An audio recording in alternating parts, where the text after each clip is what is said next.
Hello friends, once again welcome back to learning lotion. Let's make it easy. तो friends, आज के इस video में हम लोग इंटरप्रेन्योरशिप और स्टार्टअप के लेक्चर नंबर 6 यूनिट 1 के लेक्चर नंबर 6 को कवर करने जा रहे हैं। लेक्चर नंबर 6 में दोस्तों हम लोगों ने क्या कर रहे हैं, तो हम लोग देख रहे हैं बिजनेस स्ट्रक्चर और बिजनेस स्ट्रक्चर के टाइप। इससे पहले हम लोगों ने 5 लेक्चर कवर कर चुका हूँ, जिसमें मैंने इंटरप्रेन्योरशिप और उसके डिफिनीशन को बारे में हम लोगों ने समझा। फिर हम लोगों ने उसके क्वालिटी और मोटिवेशन को समझा। फिर हम लोग बिजनेस स्ट्रक्चर को स्टडी कर रहे थे। हम लोग अकॉर्डिंग टू एसपीटी सिलेबस से चल रहे हैं, तो आप लोग अपने सिलेबस के हिसाब से मैच कर सकते हैं। तो आज की इस वीडियो में हम लोग बिजनेस स्ट्रक्चर के चौथे टाइप बोले तो हम लोग क्या कॉरपोरेशन को समझेंगे कि कॉरपोरेशन हमारा क्या होता है। इससे पहले हम लोगों ने सोलोप्रेन्योरशिप को ख़त्म किया, फिर हम लोग पार्टनरशिप को कवर किया, उसके बाद हम लोग एलएलसी बोले तो लिमिटेड लायबिलिटी कंपनी, इन तीनों को कवर कर चुके हैं। यदि अभी तक आपने उस वीडियो को नहीं देखा तो वीडियो के डिस्क्रिप्शन बॉक्स में जाए, वहाँ पे आपको उस वीडियो का एक एक पार्ट वाइज लिंक मिल जाएगा, वहाँ से आप हमारे प्रीवियस वीडियो को देख सकते हैं। फिलहाल हम लोग कॉरपोरेशन को समझते हैं कि आखिर हमारा कॉरपोरेशन क्या होता है। अगर एग्जाम में आपसे पूछा जाए define corporation, write down it's advantage, characteristics and disadvantage, तो आप एग्जाम में क्या लिखिएगा। ये एग्जाम के लिए ज़्यादा इंपॉर्टेंट नहीं है। ज़्यादा इंपॉर्टेंट हम लोगों का एलएलसी है, तो आप एलएलसी को थोड़ा अच्छे से कवर कर लीजिए, क्योंकि एलएलसी आपके एग्जाम में पूछा गया। बट आपके सिलेबस में तो हम लोग एक भी पॉइंट को नहीं छोड़ेंगे, एक एक पॉइंट को पढ़ेंगे। तो देखिए हमारा डिफिनीशन क्या कहता है कॉरपोरेशन का। कह रहा है अ corporation is a complex legal entity. पहले ही बोल रहा है ये क्या है, तो एक कॉम्प्लेक्स बोले तो जटिल लीगल एंटिटी, मतलब एक जटिल चीज़ है, बहुत ही बड़ा चीज़ है।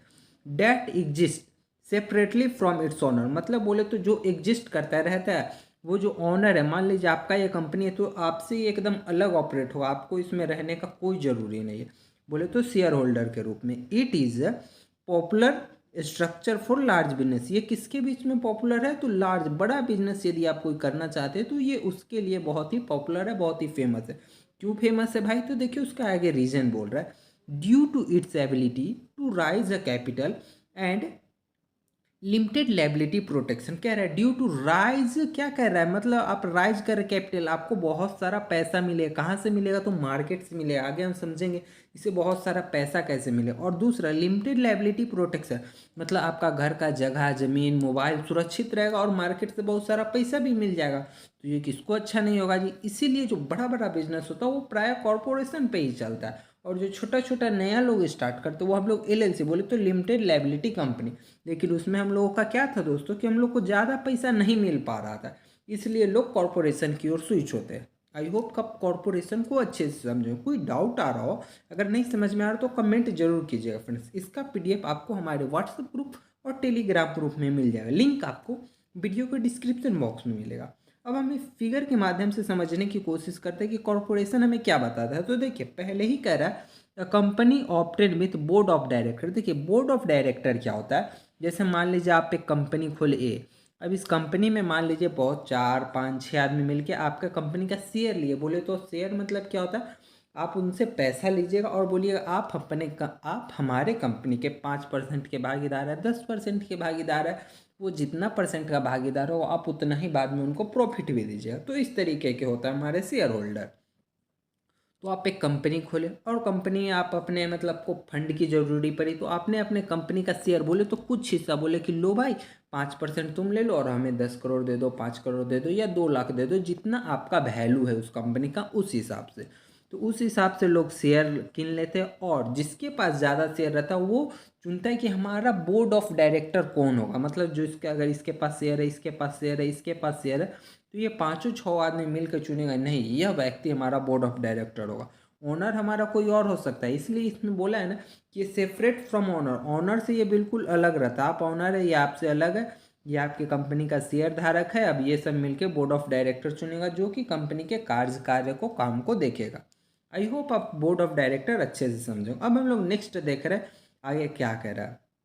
It operate apart from its owner, मतलब ये ऑनर से बिल्कुल, आप यहाँ ऑनर बैठे हुए, ये ऑनर से बिल्कुल अलग ऑपरेट हो रहा है। आई होप आप इसे समझोगे। It's a separate legal entity from owner, मतलब ये सेपरेट एंटिटी और लीगल है, मतलब ये ऑनर से बिल्कुल अलग है। तो ऑनर का इसमें खतरा खत्म, कि उसका जगह जमीन खेत बाड़ी जो हुआ वो सब चीज़ सेफ रहेगा। समझ गए। Many operate in a several department business, मतलब इसमें जो ये आदमी बैठा हुआ ये हो सकता है किस चीज़ का, ये डॉक्टर रिलेटेड, कुछ फार्मर रिलेटेड, सॉरी मतलब फार्मेसी रिलेटेड कुछ बिजनेस करता हो, ये एग्रीकल्चर रिलेटेड हो, ये डिफेंस रिलेटेड हो, लेकिन ये सब मिलके शेयर किया और एक बोर्ड ऑफ डायरेक्टर को बनाया और इस कंपनी को ये ऑपरेट कर रहा है, डैट मीन्स वो चला रहा है। तो इस तरीके से हमारा कॉरपोरेशन फ्रेंड्स चलता है। It is characterised by state, मतलब बोले तो ये स्टेट के एक नियम कानून में लिस्टेड रहता है, आपको अपनी कंपनी को रजिस्टर्ड कराना पड़ता है। आई होप दोस्तों आप कॉरपोरेशन को समझ चुके हैं। यदि कुछ डाउट आ रहा तो आप कमेंट जरूर कीजिएगा फ्रेंड। अब हम लोग देखते हैं कॉरपोरेशन का कैरेक्टरिस्टिक्स, बोले तो उसका गुण क्या है, उसमें क्या क्या उसके अंदर गुण है। तो पहला कह रहा है ओनरशिप, तो ओनरशिप क्या होगा, owned by share holder who purchase share of ownership in corporation. इसका ऑनर कौन रहता है, जैसे मान लीजिए एक कंपनी ए है, इसका शेयर मान लीजिए एक किना, दो आदमी किना, ये आदमी का नाम है, तो ये जो आदमी है यही उसका ऑनर हुआ। आप यदि उसका शेयर किने हुए तो आप उसके ऑनर हुए, आप उसके स्वामित्व हुए, आप उसके मालिक हुए फ्रेंड्स। तो यही बोल रहा है, इसके ऑनर कौन होगा, तो शेयर होल्डर जो उसके शेयर को मतलब उस कंपनी के हिस्से को परचेज यानी कीना है। अब हम लोग नेक्स्ट पॉइंट देखते हैं लायबिलिटी। लायबिलिटी हमारा क्या है फ्रेंड्स, इसमें भी हम लोग का लिमिटेड लायबिलिटी प्रोटेक्शन, यानी बोले तो कि आपका जगह जमीन खेत बाड़ी सुरक्षित रहेगा। मान लीजिए बोलिए आप शेयर होल्डर, आप शेयर किने, तो क्या मेरा भी जगह जमीन बेचेगा, तो नहीं। तो इसमें शेयर होल्डर का भी लिमिटेड लायबिलिटीज रहता है, मतलब आप अगर कंपनी का शेयर किने, आप उस कंपनी में पैसा लाए तो ज़्यादा से ज़्यादा आपको वो पैसा डूबे, लेकिन आपका घर का पैसा उस कंपनी में नहीं जाने वाला है। Their personal assets are generally से, बोले तो पर्सनल एसेट घर का जगह जमीन ये सेफ रहता है फ्रॉम बिजनेस डेब्ट्स एंड ऑब्लिगेंट्स, मतलब बिजनेस आपका कर्ज में जा रहा है, बिजनेस डूब रहा है, बर्बाद हो रहा है, फिर भी आपका घर का पैसा सेफ रहेगा। जो सिर्फ कंपनी में लगाए हैं वही पैसा बर्बाद होगा, या फिर उसी पैसा से आपका प्रॉफिट आएगा। Even if the corporation goes bankrupt, या फिर आपका कॉरपोरेशन बैंकक्रप्ट मतलब डूब गया, लुटिया पूंजी, अब उसके पास कुछ नहीं है, अपने एम्प्लॉय तक को भी पैसा देने का नहीं है, तो फिर भी वो आपका घर का ज़मीन बेच के उस एम्प्लॉय को पैसा नहीं देगा वो कॉरपोरेशन। तो इसमें क्या है कि हमारा घर का जगह ज़मीन भी बचता है और हम लोग मार्केट से बहुत सारा पैसा ले लेते हैं। कैसे लेते हैं, तो अपने शेयर को बेच के लेते हैं। आई होप आप अच्छे से समझेंगे। अब हम लोग नेक्स्ट पॉइंट पे चलते हैं कि नेक्स्ट इसका कैरेक्टरिस्टिक्स क्या है। अब बोला टैक्सेशन, यही एक थोड़ा दोस्तों डिमेरिट पॉइंट आएगा, इसे हम लोग बाद में देखिएगा डिसएडवांटेज में लिखेंगे। पहले समझते हैं कि टैक्सेशन में इसमें क्या आता है। टैक्स में तो कह रहा है कॉरपोरेशन पे income tax on their profit, मतलब कॉरपोरेशन क्या है, यदि आपका बिजनेस चल रहा है तो आपका जो प्रॉफिट हुआ उसके हिसाब से आप टैक्स भरिएगा। फिर कह रहा है शेयर होल्डर में ऑल्सो पे personal income tax on dividends received from the corporation. अब मान लीजिए कंपनी तो पहले टैक्स भरा कि हमको सरकार जी हमको प्रॉफिट हुआ तो हम आपको आपको इतना पैसा देते हैं। अब जो आदमी शेयर लिए हुए तो उसका भी तो प्रॉफिट हुआ, आप 10,000 इस कंपनी में लगाए तो आपका भी प्रॉफिट हुआ, मान लीजिए प्रॉफिट होकर 50,000 हो गया, तो सरकार बोलेगी भाई अब तुम भी टैक्स दो। यानी इसमें क्या होता है, हमारा डबल टैक्सेशन होता है। एक बार तो वो पूरा कंपनी से टैक्स ले लिया, और दूसरा जो आपको फायदा हो रहा है, प्रॉफिट हो रहा है आपके इनकम में, उससे भी बोल रहा है सरकार अब बउआ जी आपको भी टैक्स तो देना पड़ेगा, आपने प्रॉफिट कमाया है। यानी एक बार कंपनी से भी ले लिया, एक बार शेयर होल्डर से भी ले लिया। तो यही इसका डिमेरिट है। इसे हम लोग आगे दोस्तों डिसएडवांटेज में शो करेंगे कि क्या है, इसमें डबल टैक्सेशन है, बोले तो 2 बार हम लोगों को टैक्स देना पड़ता है। आई होप आप समझे होंगे कि इसमें क्या डिमेरिट है हमारा, बोले तो क्या लॉस पॉइंट है हमारा कॉरपोरेशन में।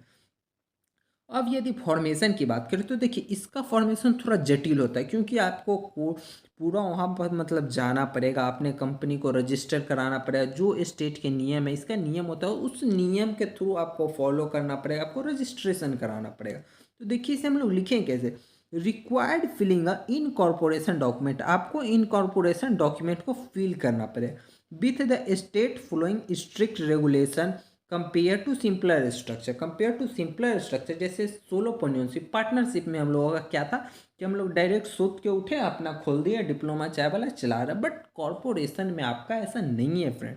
यहाँ पे आपको इनकॉर्पोरेशन डॉक्यूमेंट भरना पड़ेगा, और जो स्ट्रीट का रूल है, जैसे मान लीजिए आप कल को कोई ऐसा कंपनी खोल दिए जिससे इतना ज़्यादा प्रदूषण का गैस निकला, उस स्टेट के 50 आदमी मर गया, तो ऐसा नहीं ना। तो जो जो नियम है स्टेट का, उस लॉ को फॉलो करते हुए आपको कॉरपोरेशन को इस्टेब्लिश करना होता है। तो ये थोड़ा जटिल है, इसका फॉर्म भरना पड़ता है बाकायदे, एक एक चीज़ एक एक डाटा आपको सरकार को बताना होता है, और सरकार का जो लॉ है उस लॉ को फॉलो करते हुए चलना पड़ता है फ्रेंड्स। तो इसका फॉर्मेशन थोड़ा जटिल हो जाता है, इसलिए छोटे लोग इसमें मतलब स्टार्टिंग तौर पे कॉरपोरेशन से स्टार्ट नहीं करता, पहले एलएलसी में जाता है, फिर धीरे धीरे एस्टेब्लिश होने लगता है, फिर लोग कॉरपोरेशन की ओर स्विच करते हैं फ्रेंड्स। अब हम लोग देखते हैं नेक्स्ट इसका कैरेक्टरिस्टिक्स क्या है। अगला कैरेक्टरिस्टिक्स फ्रेंड्स इसका आ जाता है मैनेजमेंट। मैनेजमेंट क्या है friends? Managed by a board of director. Board of director आगे देखिए क्या करे, elected by the share holder. मतलब इसको मैनेज कौन करता है? तो मैनेज हमारा करेगा बोर्ड ऑफ डायरेक्टर। और बोर्ड ऑफ डायरेक्टर आया भाई कहाँ से? तो आप जो शेयर ले हुए, आप लिए हुए, आपके फ्रेंड्स लिए, वो सब मिल के सोचा चलो ये आदमी बहुत अच्छा है राम नाम का, इस राम नाम के आदमी को हम लोग बोर्ड ऑफ डायरेक्टर बनाते हैं, यही आज से हमारा कंपनी का फैसला लेगा। तो ऐसे बनता है बोर्ड ऑफ डायरेक्टर। फिर कह रहा है the board hire the professional manager to run the day to day operation. अब जो बोर्ड ऑफ डायरेक्टर आप बने, अब तो वही आदमी तो जाके नहीं एम्प्लॉय को बताएगा, वो क्या करेगा, एक मैनेजर को हायर करेगा कि आओ भाई, वो अपने स्किल के हिसाब से एक मैनेजर को हायर करेगा जो कि उसके डे टू डे लाइफ को काम मिलेगा। मतलब कि उसका जो काम करना है, जो फैसला लेना है day to day life, employ के पास जाना, वो कौन करेगा? तो वो उसका मैनेजर करेगा फ्रेंड्स। आई होप आप मैनेजमेंट को इजीली समझेंगे। अब हम लोग चलते हैं इसके नेक्स्ट पॉइंट, बोले तो इसके एडवांटेज क्या। अब हम लोग कॉर्पोरेशन को समझ गए, उसकी कैरेक्टरिस्टिक्स को देखें, अब हम उसकी अच्छाई चीज़ों पे गौर करें कि उसका क्या क्या बेनिफिट्स आता है। अब आप बेनिफिट्स लिख सकते हैं फ्रेंड्स, क्योंकि आप कैरेक्टरिस्टिक्स को समझ गए। जो जो अच्छा चीज़ था उसी पॉइंट को हम लोग एडवांटेज में लिखेंगे। एडवांटेज में जैसे लिमिटेड लायबिलिटी, इसमें क्या था, आपका पर्सनल जगह जमीन सेफ रह रहा था, तो उसी बात को आपको अपनी भाषा में लिखना है। कह रहा है protect share holder personal asset. मतलब जो आप शेयर होल्डर है, आप शेयर होल्डर, आप मेरे कंपनी में पैसा लगा, तो उसका पर्सनल एसेट बोले तो उसका जगह जमीन खेत बाड़ी मोबाइल सुरक्षित रहता है। Attracting investment and encourage a risk taking. और क्या रहता है, अट्रैक्टिंग इन्वेस्टमेंट। और क्या करता है, जैसे मान लीजिए आपको लगे अच्छा मेरा घर का पैसा थोड़ी ना जाएगा, जो लगाएंगे वही जाएगा ना, उससे तो हमारा प्रॉफिट भी हो। तो आप क्या कीजिएगा कि आप कंपनी को पैसा दीजिएगा, रिस्क लीजिएगा और रिस्क टेकिंग कीजिए और कंपनी में इन्वेस्ट कीजिए, इससे कंपनी का भी बढ़ेगा, आपका भी बढ़ेगा, इस सोच के।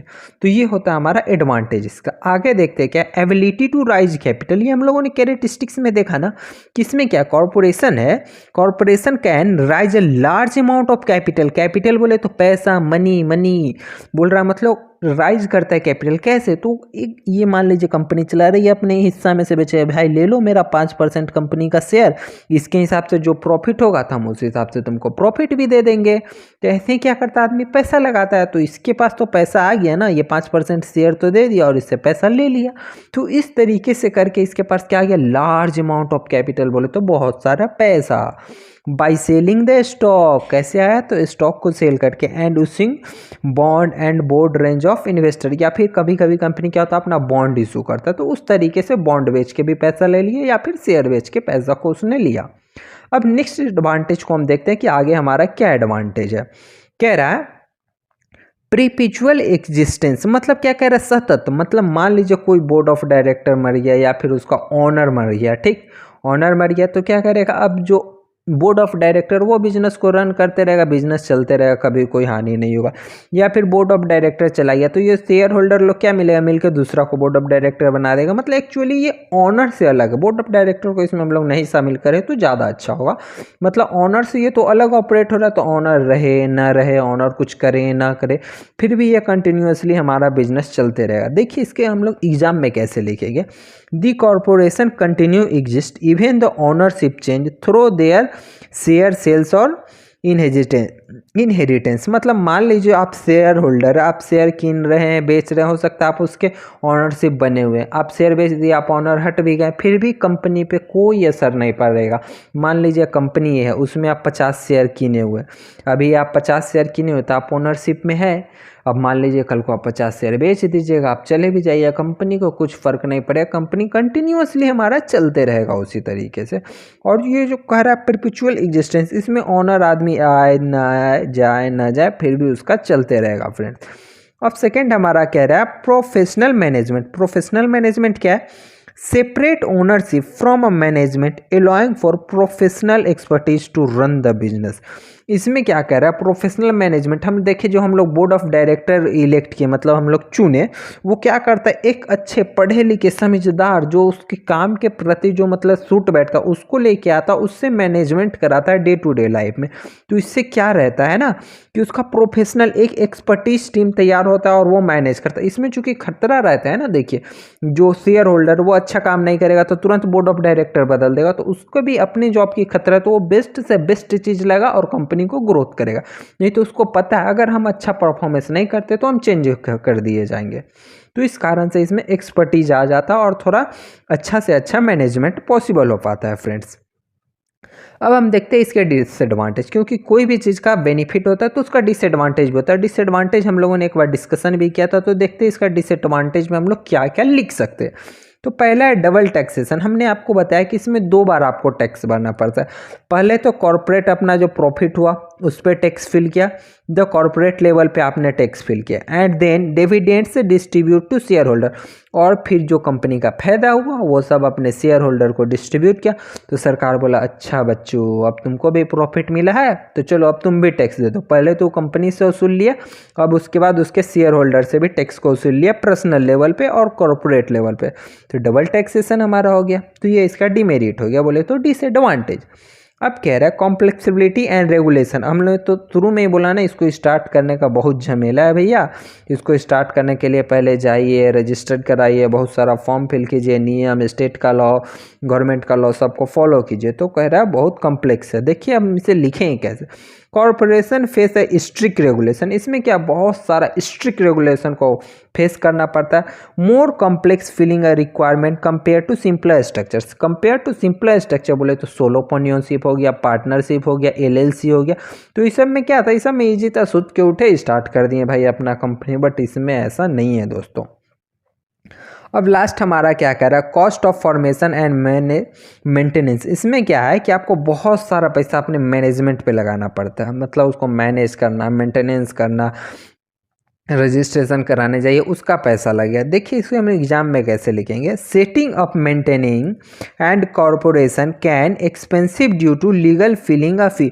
मतलब लीगल तौर पे इसे लाना, टैक्स देना, ये सब फॉर्म भरना, मैनेज करना, तो इसमें बहुत सारा पैसा लगता है। तो ये कह रहा है कॉस्ट ऑफ फॉर्मेशन इसका बहुत ज़्यादा है। आई होप आप डिसएडवांटेज को अच्छे से समझ रहे होंगे। अब देखते हैं हमारा नेक्स्ट डिसएडवांटेज क्या, less owner control. Less owner control मतलब क्या कह रहा है, shareholder especially those who have a smaller holding may have limited influence to day operation. मान लीजिए आपके पास 2 रुपया का शेयर है या 2% शेयर है, तो आप ज़्यादा इन्फ्लुएंस नहीं कर पाइएगा, मतलब ज़्यादा प्रभावित नहीं कर पाए। जिसके पास 50% शेयर है, 40% शेयर है, तो उसी लोग का ना दबदबा होगा। आप भी देखेंगे जिसके पास ज़्यादा रहता है दबदबा उसी का रहता है, लोग उसी का बात मानते हैं।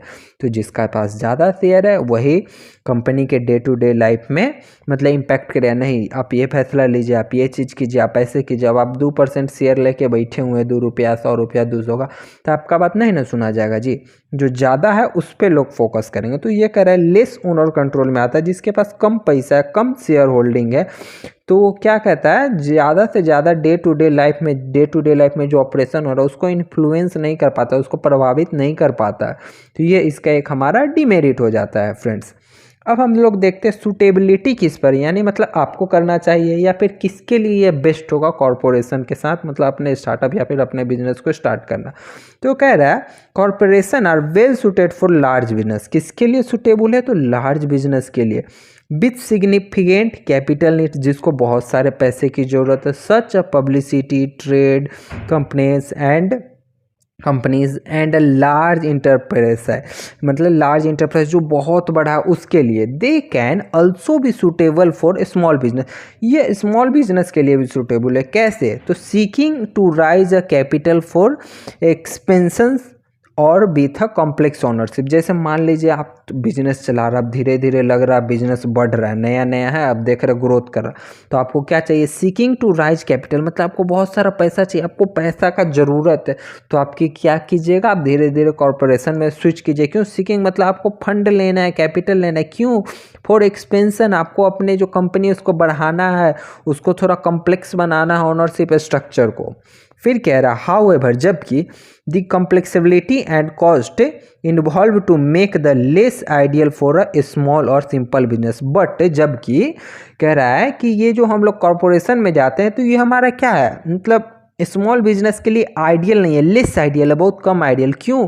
क्योंकि इतना जब कॉम्प्लेक्सिबिलिटी बढ़ेगा तो इसमें क्या हमारा पैसा भी तो ज़्यादा लग रहा है, जिसको मेंटेन करके रखना, सब चीज़ मेंटेन रेगुलेशन बनाना, तो उसके लिए पैसा लगता है। और अभी आपका बिजनेस छोटा छोटा है तो लेस आइडियल है, बहुत कम आइडियल है, मतलब आपको रिस्क लेके आगे बढ़ना हो, मतलब उसके लिए कम आइडियल है। सबसे अच्छा किसके लिए है?